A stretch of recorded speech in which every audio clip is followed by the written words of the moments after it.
Mi chiamo Alberto Valente, sono uno dei fondatori del Verona Fab Lab e il progetto in Veneto ci dà la possibilità come Fab Lab di mettere a disposizione di tutta la città, di tutto il territorio, della cittadinanza, tutte quelle che sono le nostre competenze, le nostre attività, le nostre strumentazioni. In particolare vogliamo lavorare sul tema della formazione in ottica dell'occupabilità,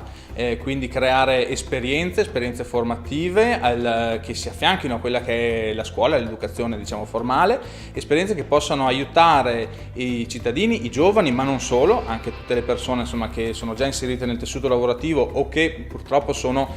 fuoriuscite dal tessuto produttivo, aiutarle a reinserirsi, quindi a riqualificarsi, ad acquisire delle competenze, delle conoscenze attuali che possono essere spendibili sul mercato del lavoro, e quindi proprio con questo progetto stiamo cercando anche di interrogare la cittadinanza e dire: ma che cosa sentite, che necessità sentite, che problemi riscontrate, cosa potremmo fare, perché per noi il Fab Lab è un laboratorio aperto, un laboratorio sperimentale in cui i contenuti vengono richiesti, proposti, organizzati anche dai partecipanti, dagli associati e quindi da tutta la cittadinanza.